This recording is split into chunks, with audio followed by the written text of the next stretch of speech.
Jump off that exhausting hamster wheel and into balanced living with Dr. Marissa. Promise you joy in the mystery. Dr. Marissa, also known as the Asian Oprah. Her mission, to be a beneficial presence on the planet. Her purpose, to be your personal advocate to live, laugh, love, learn. Her life motto, don't die wondering. Take back your life with Dr. Marissa Pay.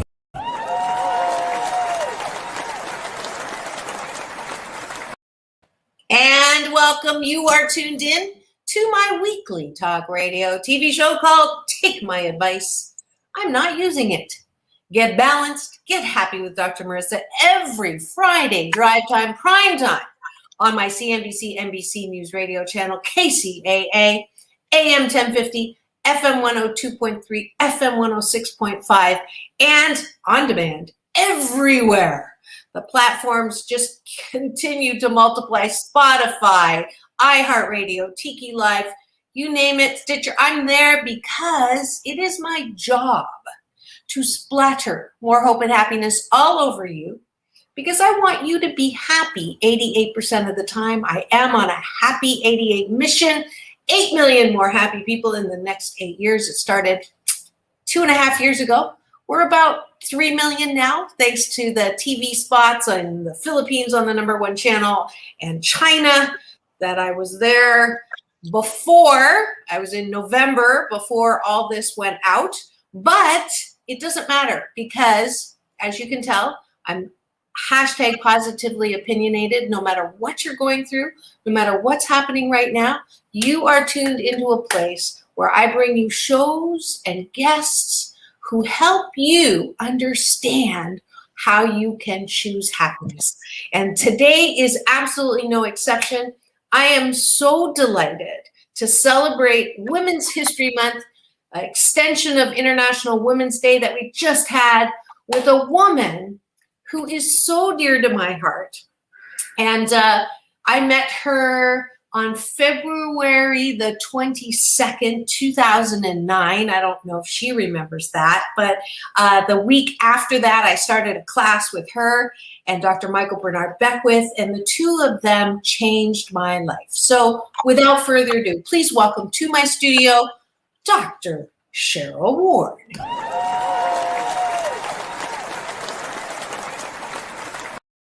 And it's your son's birthday today. And so I'm so glad that we have you on this auspicious day. You notice the little flowers there are just for you from your son. So Dr. Cheryl Ward, just to give you a little background for her, and then she'll fill it in. She's an ordained minister, Agape, at Agape International Spiritual Center. She's the Dean Emeritus of Agape University for 14 years. She's my boss as faculty there. Teacher of classes in spirituality, metaphysics, and self-awareness, abundance, and meditation. She's the author and creator of The Oath of Manifestation. Very powerful. We're going to get to that today. And a spiritual counselor and an attorney. I know that seems diametrically opposed, oxymoronic, a spiritual lawyer, no jokes, member of the California Bar for 46 years. And last but very not least, grandmother to 5 beautiful grandchildren. And with that, I'm going to give you a little more.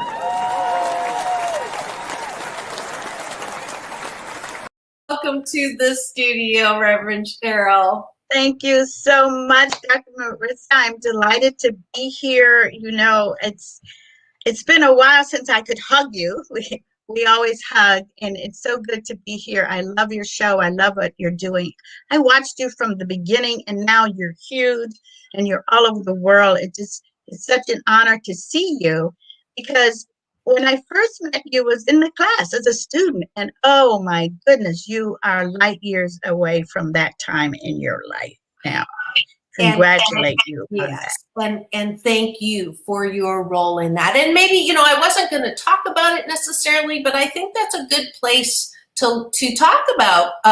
One, I live my life out loud, and two, because when we talk about celebrating Women's History Month, we have to, I believe, start by celebrating ourselves. Because we can put people on pedestals and we can put women on pedestals, but really if we can't feel good about who we have become, how can we really celebrate Women's History Month? How can we celebrate women if we can't start by self?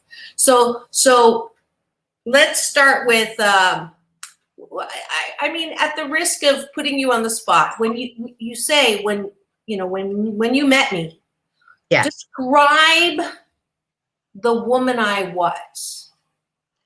Yeah, I will. Well, you were a student in the class and you had a lot of questions because there were a lot of issues you were facing at that time. And one of the things that you shared in the class was about the foundation, spiritual foundations that help us to gain access to the power that we have in life. It's spiritual power, and there's spiritual principles underlying all of that. So many of your questions had to do with how to apply those spiritual principles in your life, which is a question that has to be answered.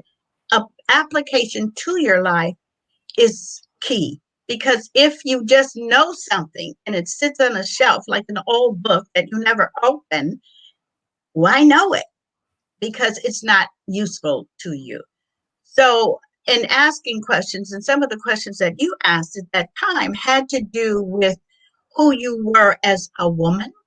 I think you were going through a divorce at that time, and there were a number of issues, one of which I recognize I faced in my life at one point.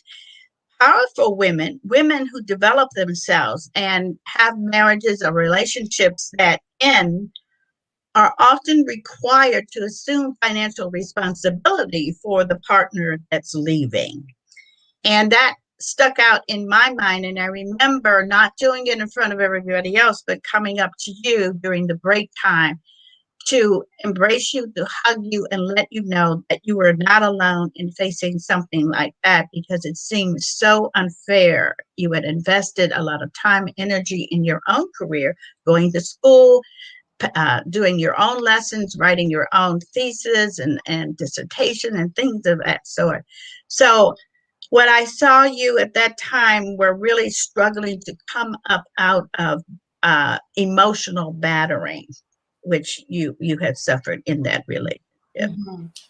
And you can add anything you want. Yeah, and if you're just tuned in and you're wondering who I am, the beautiful woman I'm talking to, it is Dr. Cheryl Ward, and she's speaking about a time when I was not the woman you see today, and this is 12 years ago, and I wanted to highlight that. I didn't plan on doing it, but I think that it's important when we celebrate Women's History Month to celebrate and understand the dynamics sometimes for powerful women and for women who have been sort of beat down.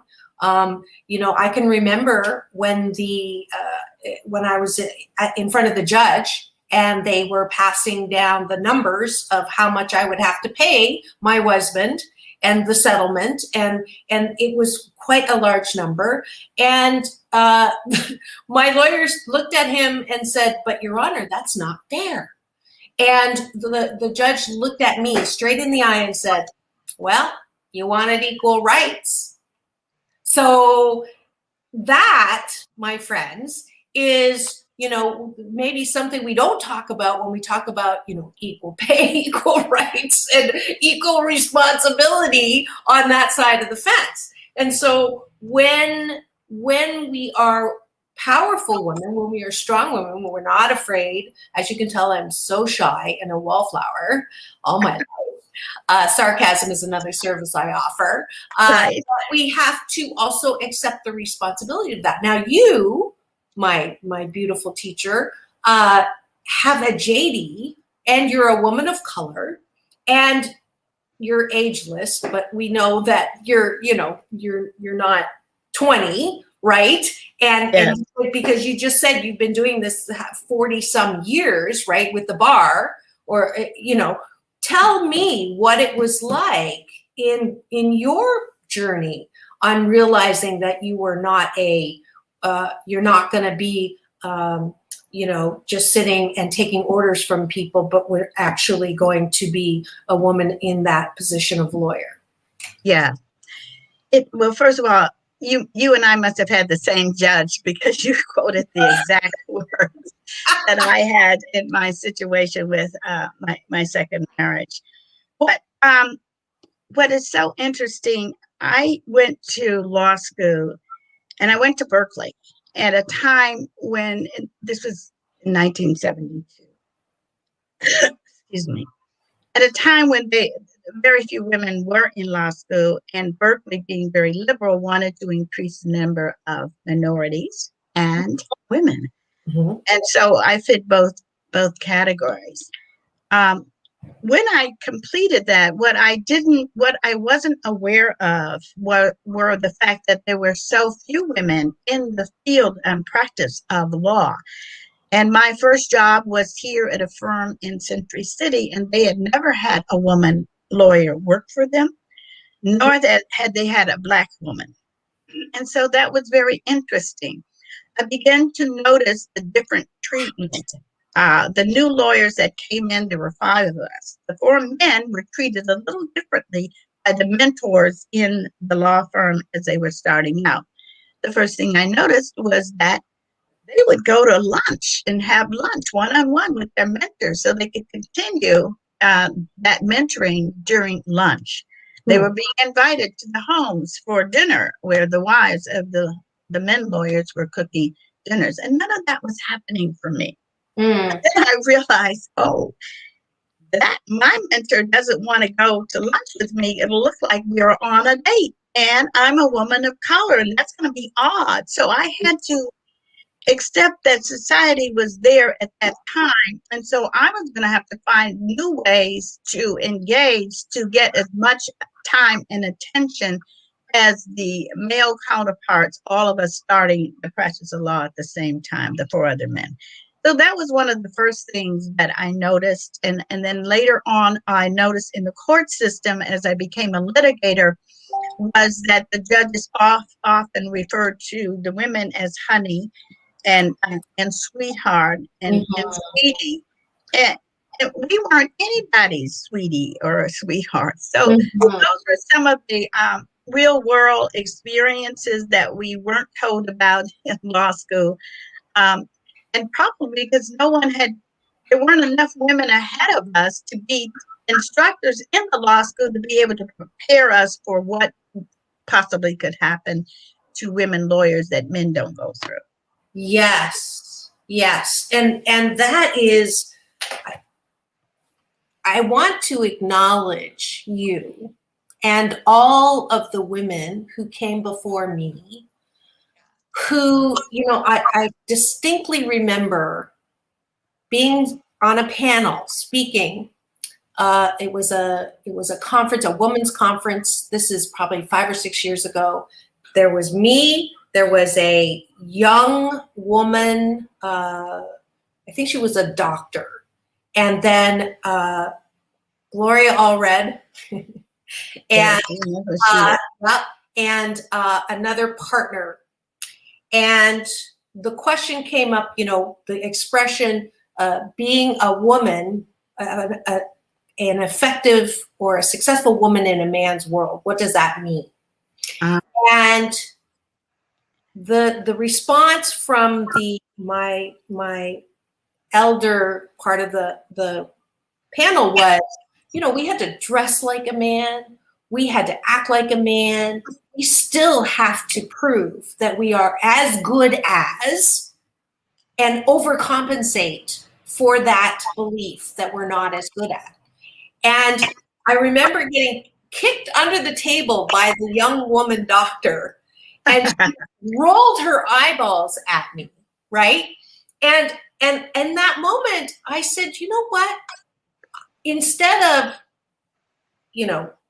wake up, we're not there anymore, which is, maybe her response in her rolled eyeballs, was the appreciation, the gratitude to you and all those women who came before us, who did have to go through all of those humiliating, belittling pats on the back and sweetheart and honey and bring me the coffee and my dry cleaning, even though you're a professional, you know, and I mean, I want to give you the Dr. Marissa's beneficial presence on the planet for so many reasons, but that is one of them.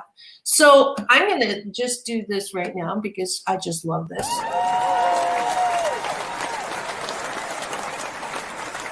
Do that enough. Show appreciation.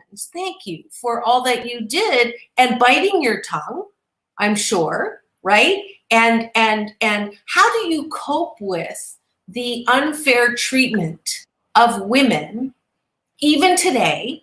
You know, the interview that Oprah just did with the I mean, I cannot believe that there are people out there after she bore her heart and her shame and her fear and her sadness. There are people out there who are saying, oh, she's just trying to get attention, and you know, oh, poor you, princess. I am shocked and disappointed that we are just as much, or just like I am shocked and disappointed with what happened to George Floyd, that we, you know, if we can't have and show compassion in Women's History Month, when are we going to be able to do that? So how do you not get pissed off that things are still the way that they are, right? Like Big Brother Reverend Dr. Michael Bernard Beckwith says, your pissed offedness. Like how do you deal with that?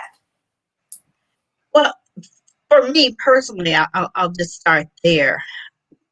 I have a number of decades going back in which I was a female in all of those decades. So for me, there's a personal lived experience, decade, year by year, decade by decade, where I see the changes that didn't exist in the late 40s when I was born, in the 50s, in the 60s. So in one sense, I see that progression and I'm happy about it. Mm-hmm. But then we come to today's world and we see a whole different ballgame, because in prior years, there wasn't social media.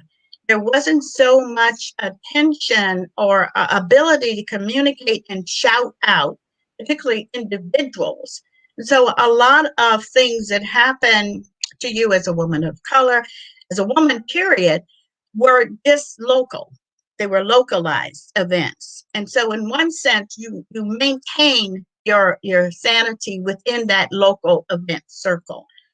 Now it's worldwide, as we saw, as you just pointed out, what happened to Duchess Meghan and not having any sympathy. Mm-hmm. Mm-hmm. So I think one of the things that we've lost in the world now is the ability of compassion. It's missing.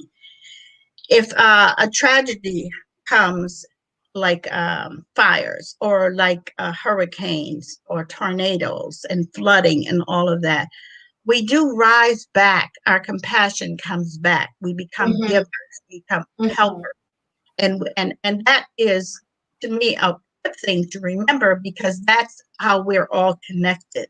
The weather and things, major events seem to be the great equalizer for COVID.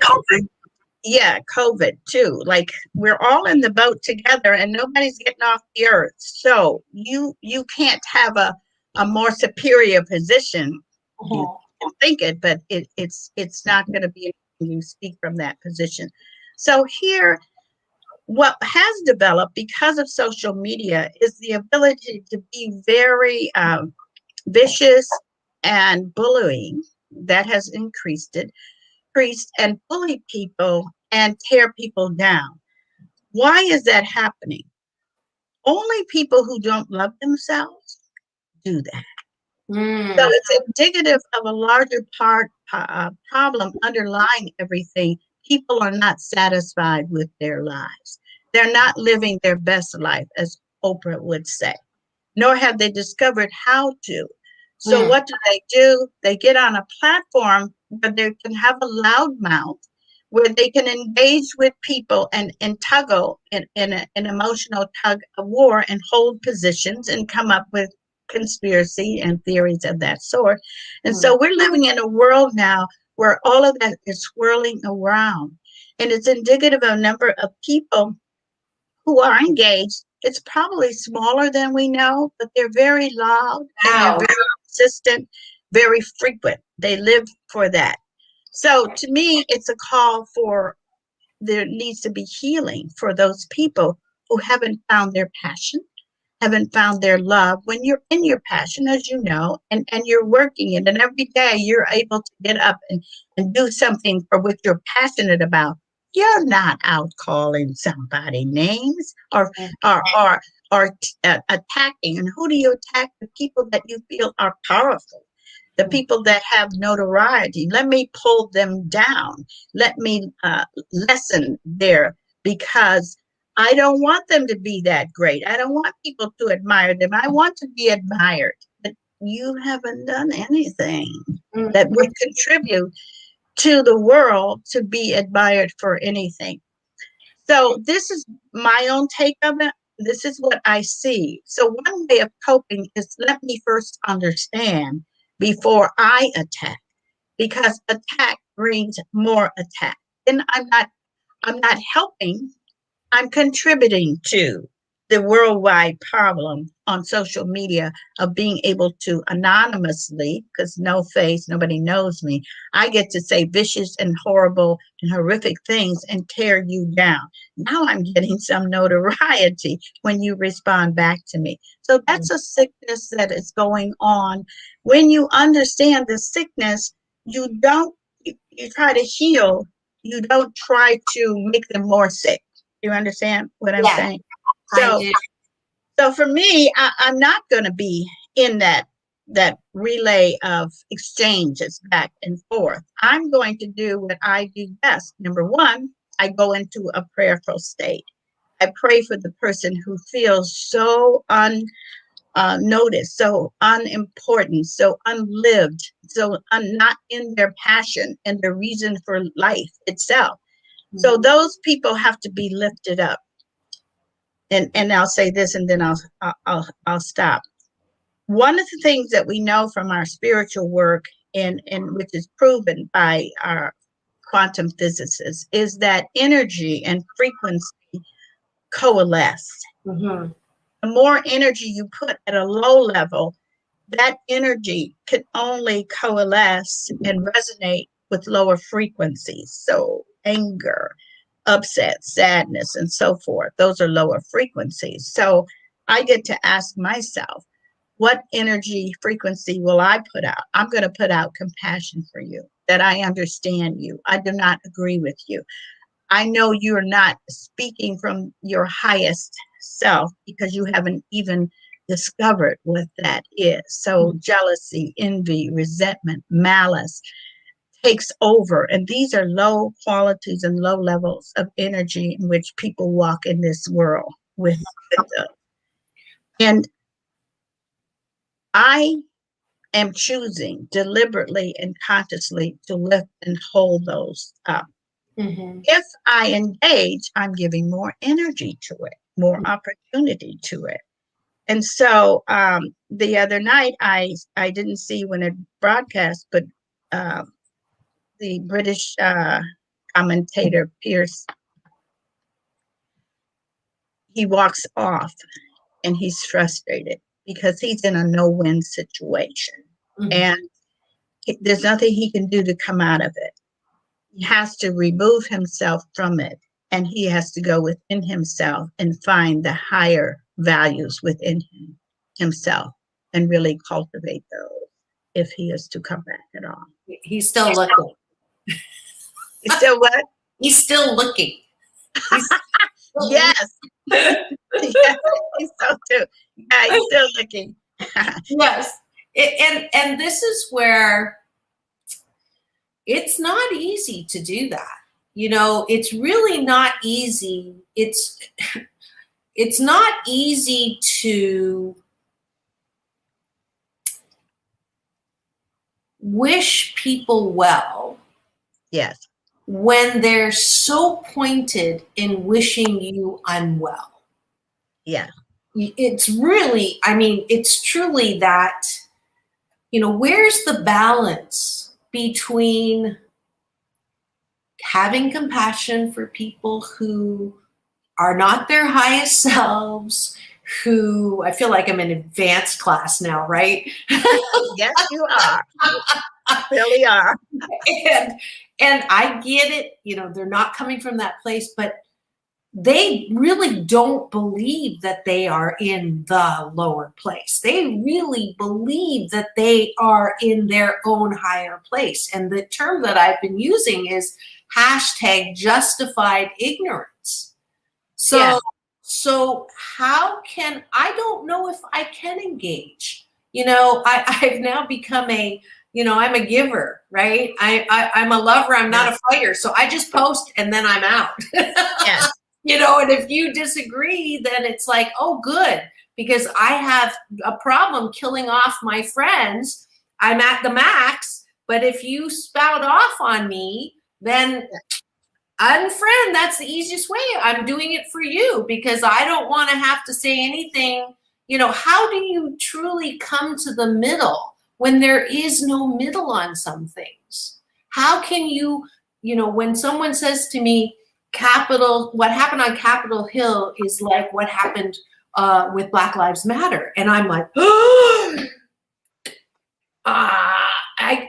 you really want me to see their higher selves in that situation? Like, come on, you're asking a little too much, Reverend Cheryl. Well, your seeing is always going to be different from somebody else's seeing because you are a composite of all of who you are and all of the work that you have done internally within yourself to be the best version of yourself. Not everybody has that opportunity and not everybody has that desire.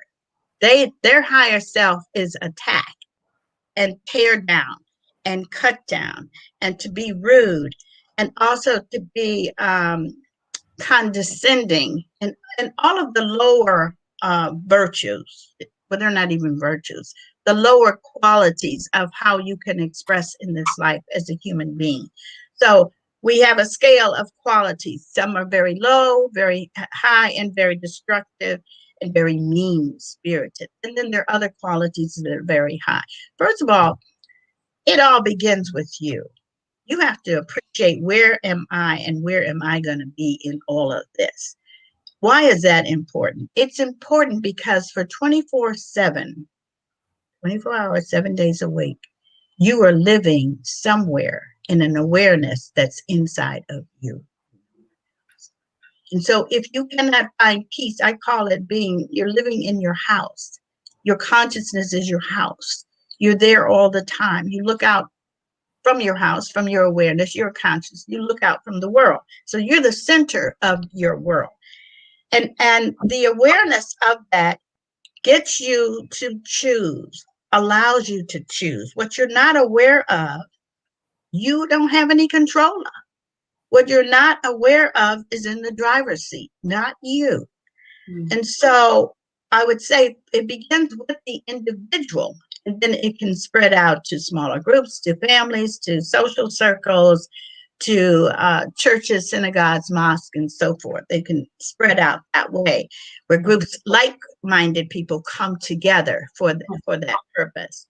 Right. And the reverse is happening, as we see when we saw on January 6th, a number of those people were in agreement with what they were doing, why they were doing, the way they were doing. It was very wild, destructive energy.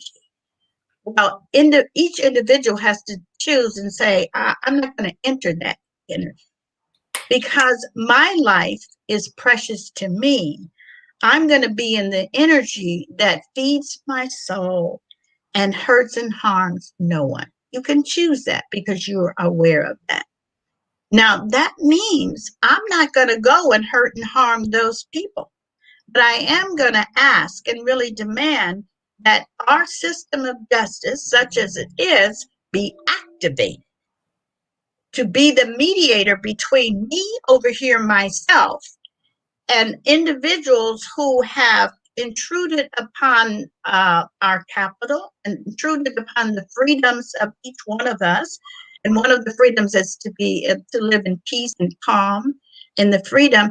And destructiveness is not okay. It's not okay. And someone has to be accountable and has to answer for their actions.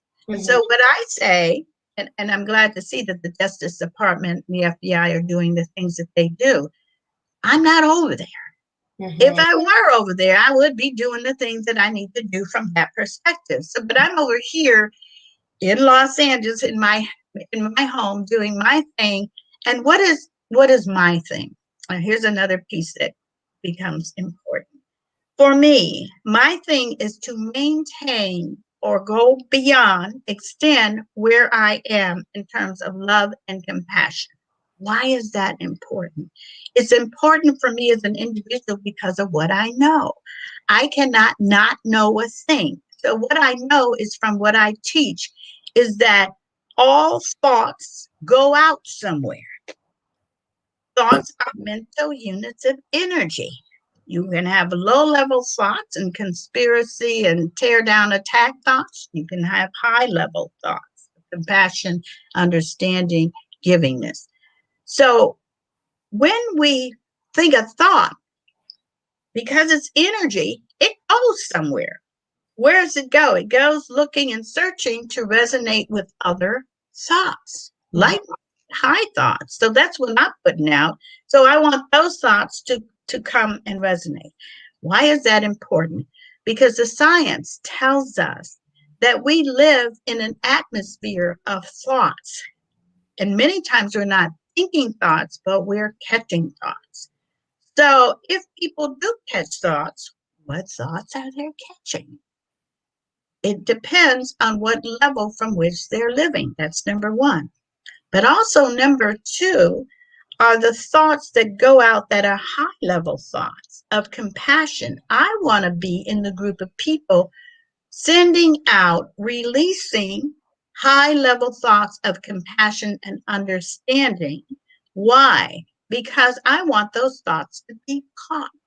Mm-hmm. Now, this is important. I have, as a lawyer, worked with many people. As a minister, I still work with many people. And people come to me to say, I've got this legal case going on and it's in litigation. It could be probate, it could be criminal, it could be a neighbor dispute or whatever. And they have come, these are real cases. And what I say to them is, you can come to me, but I don't actively practice the law of human laws. I practice spiritual. So if you want me to work with you, you have to be in agreement that we're going to practice spiritual law. And so the work begins. I may have them tell me the facts of the case, and I may have an idea too about that related to civil procedure or criminal procedure. I may not, but I'm open because each one I'm going to guide to a higher level of thought.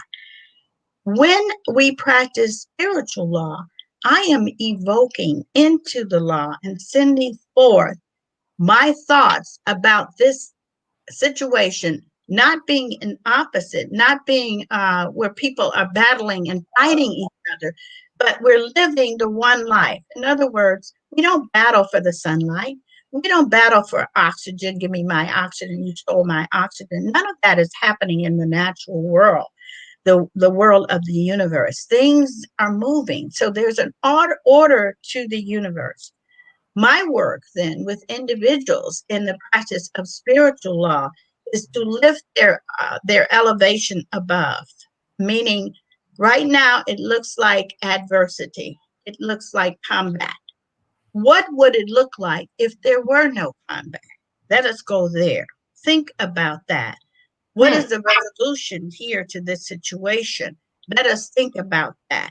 I want you, as I'm working with the client, I want you to just get into the feeling tone of what that feels like. And I want you to keep feeling that instead of going, well, no, they did this and they sent that. No, don't get into that. What is the ultimate result that would bring peace to you, peace of mind to you, a lovely outcome? I want you to think about that. So while I'm giving them direction, the mind likes to think, let's give it something about. Then the work that I am doing is calling forth something that is already arranged and worked out for them beyond what we can imagine, beyond what we think it ought to be. There's something that's working it out. So that's where the work, that's where my focus is. And what has happened as I take them away from the battle and having to battle, and their thoughts and feelings are going to the higher levels of what they want the outcome to be, what it would feel like, what would it be like if this thing were all resolved. What would you be doing and how are you feeling? I'm now giving direction so that they can go into the direction they ultimately want. The how they get there is never our business. We have a creator that brings about the how things come. We stay focused on what it is we want to come and how it is going to be resolved, will be handled. Long story short, many of those, every situation I have been involved in that way has turned out with people coming to me, Rev Cheryl, you never believe what happened. I walked into court. The right judge was there, the right thing. The judge says, I don't know why I'm thinking this, but I feel that this is not a case that you should be involved with. I don't know. The judge is saying this. Why is that important? The judge has picked up the vibrations and the thought energy that we have sent out. Do you understand? Yes. Because we're not here alone. We're not separate. This energy is out there, and what you want to be picked up is what you should be putting out, and not the contrary. So that is the work that I do. I've done it for a number of years, and I've seen it. I saw a woman once who they were going to repossess her car, and they did repossess her car, and then they sold it for a value they could get, and then they went to her and say, now pay us this $2,000-3,000 worth of money because we sold it, but we didn't get all the money it was worth. And I did the same work with her. We're not going to look at those papers. We're not going to go there and think those thoughts. What would be the resolution you would like to see? Go there, feel that, stay there. In the meantime, the work that I'm doing is supporting that. Then one day she comes and she says, you won't believe it. They dismissed this case with prejudice. I owe nothing. How did that happen? Beyond what your human hands can do, there is the hand of the infinite, the hand of God, the hand of spirit has gone before you and done the work according to where you focus your heart. And the resolution, always to bring peace. So that's why I do what I do and how I say it. Because and it's beautiful. We didn't plan to talk about this, but she just can't help but teach, and it's gold, because here we go. Here's the answer. You just gave me the answer of how, on so many levels, how do we sit with what is? We don't sit with what is. We don't sit in that negative energy of, women still are not getting equal pay and still being still wrong. And as far as, what's happening with Black lives, it's still wrong and it's still not fair. And that energy continues to keep us in the fight of not allowing us to rise to the vision of where we want to be. Perfect. Did I catch it? So instead of railing against how horrible and unfair and wrong, and how could they, to take that breath and that little air ride up to, what do I want? I see a world. I see a place that I live in when I walk in a room, and the fact that I'm a woman of color means that I have a value. I have a valuable perspective, and I'm invited to the table, and that feels so good, because I'm not told that I am a token of anything, but I have that all of us colorful women have a place at the table to contribute and to create and to be helpful and supportive to each other. I see women of color moving in such a forward, powerful, beautiful, sensitive, wonderful, creative, glorious, side by side, helping each other, not backbiting and envious and hurting and putting down. And I see all of us who are of a different color coming together and using our skills of empathy and compassion and understanding to stand together and lift all of the systems that are now, crumbling around us, the economic system and the justice system and the policing system and the mental health system and the prison system, all of these systems that are just crashing around us. It's okay, because I'm going to hold that high vision of all of us being able to rise to the top, because actually there is no top anymore. We're all rising to a level of love and power and compassion and creativity and innovation and support all over. Did I catch it? Yes, you did. You got it big time. And as you were speaking, I remembered one of the big things, factors that I became aware of was this idea that Einstein, who didn't travel the same route other scientists traveled, and was ostracized for that and criticized for that, and his theory of relativity, the people who had many PhDs castigated him. And he was asked at one point by a reporter, how do you handle all of the criticism, there things coming at you that put you down, cut you down? And he said this interesting thing, and I always remember this. He said, I don't, because they come from a world in which I do not live. In other words, going back to my idea of your consciousness and your thoughts being your house, he's living in his house, not concerned about the other. So he wasn't trying to defray or prove a point or anything. He was living in the high state of consciousness, which allowed him to be the creative being that he came to this earth to be.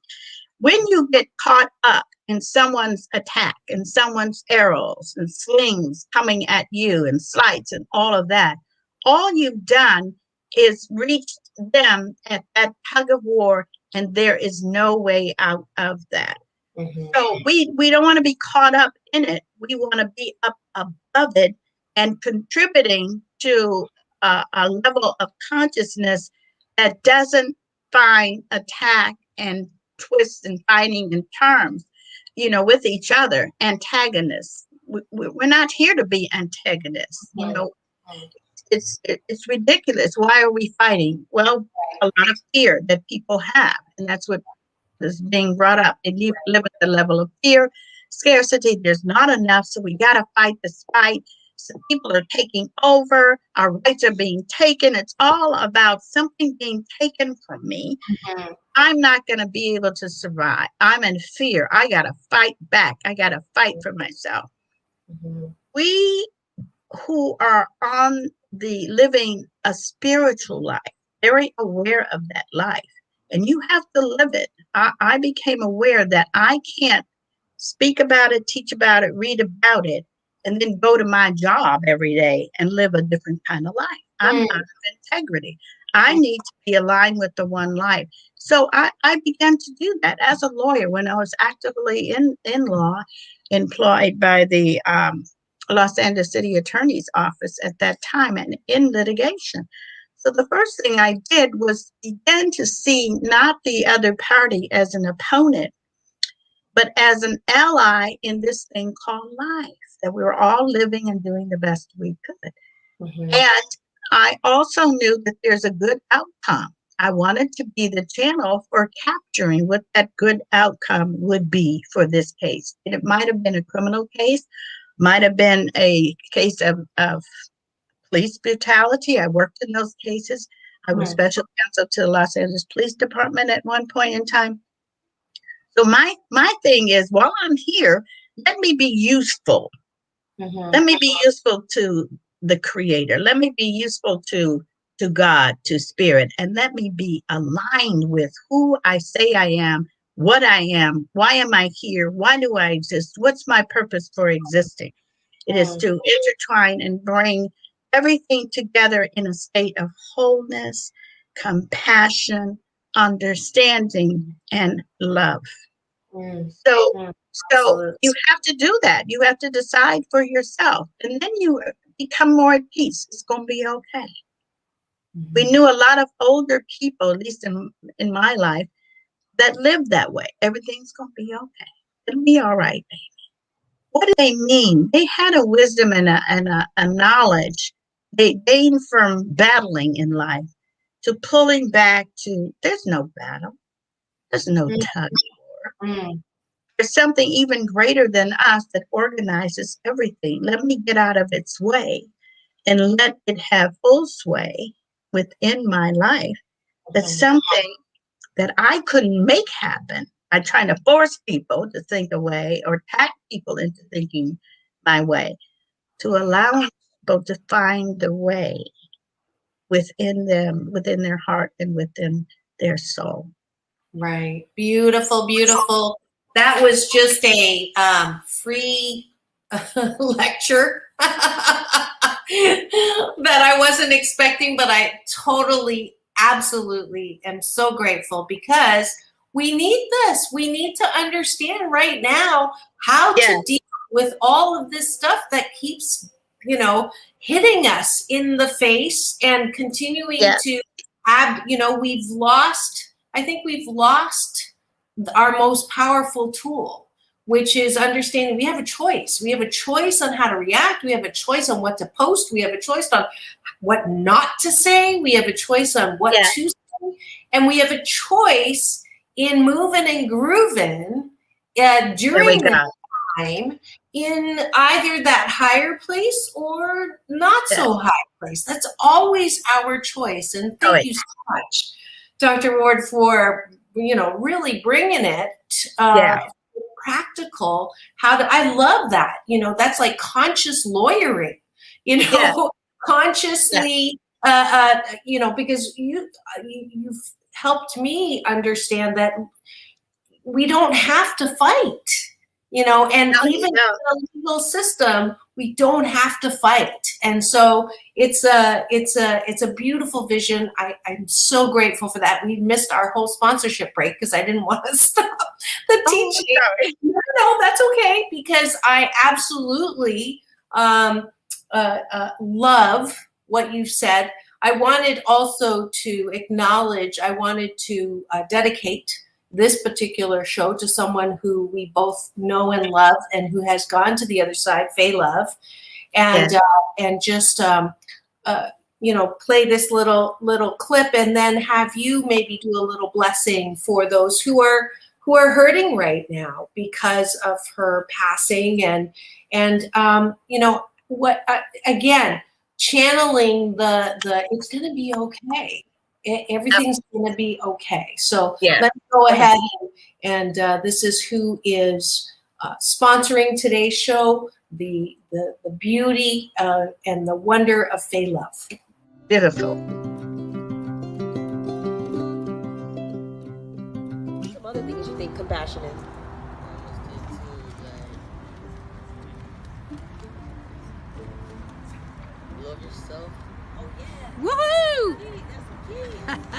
Marissa, come on up here.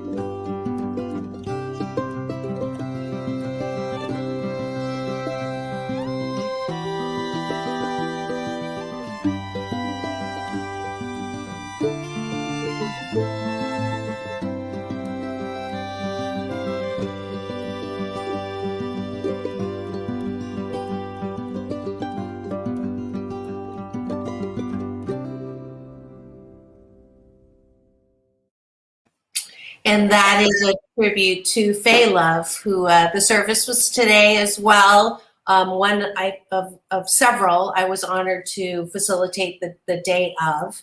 And recognizing someone who did hold that high watch. I mean, her life was all about, you know what? It's going to be okay. You're going to be okay. We can do stuff to help, but you're going to be okay. And that legacy I want us to recognize and to continue in honoring her life and all that she did. So, yes, I'm so, I'm going to ask you to just say a little a tribute on your own and a little prayer. I think we have very little time. I knew this would happen. So let me just quickly sum it up. As we go into prayer, we bring into our heart space this beautiful, wonderful person who we had the pleasure and the honor to walk this walk for the time that we walked with her.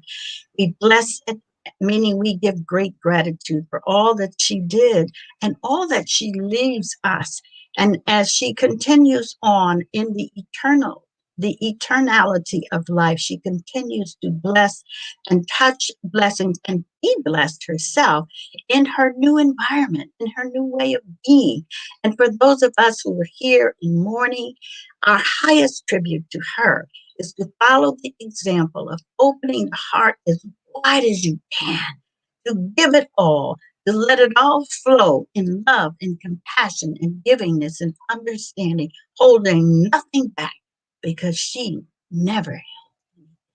She gave it all. Bless this time. Bless you, Dr. Marissa. You knew her, worked with her so closely, and bless the honor that you've given her on this program. Blessing all. Thank you so much. And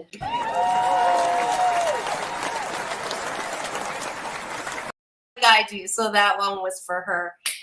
Yes. I always ask my guests the last question, which is, who and what are you most grateful for?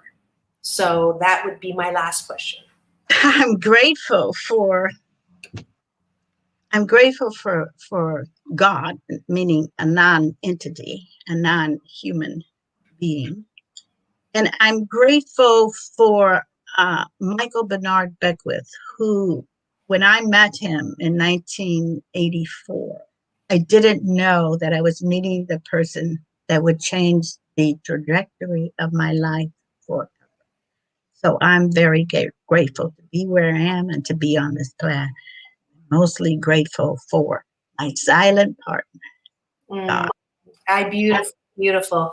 And Jennifer Kapler just said, two of my favorite people, so we love you too.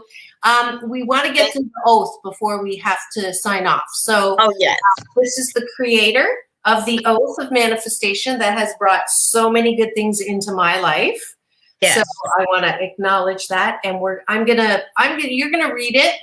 Okay. And, this will be recorded, so anyone that wants to continue with this once a day at least is good. So go ahead.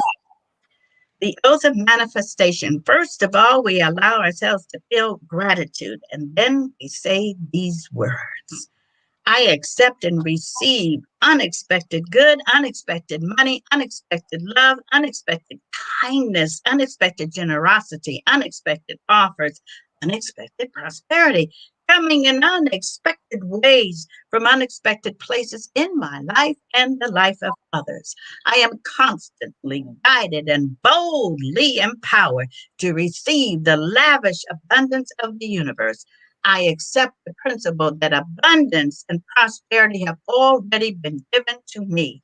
My acceptance makes it real and opens the space for manifestation to rush in.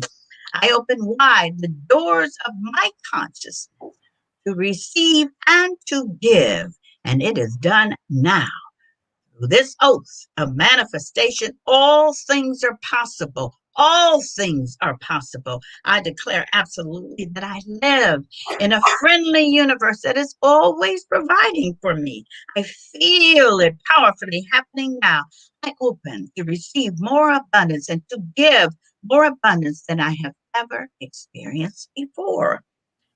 I can afford anything I desire. In fact, I am so prosperous, I need never worry again. I am grateful for all that I already have and grateful for all that I'm ready to give. I keep myself lifted in high consciousness, no matter what the appearances are. God is all there is. I let the God times roll, and so it is. And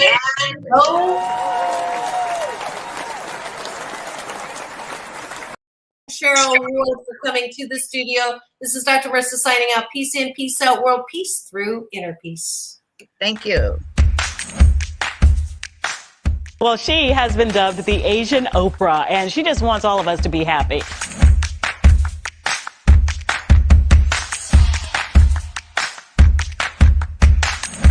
Dr. Marissa, aka the Asian Oprah, says the most important thing you can choose is choosing to be happy. You are tuned into my weekly talk radio TV show called Take My Advice. I'm not using it. Get balanced with Dr. Marissa.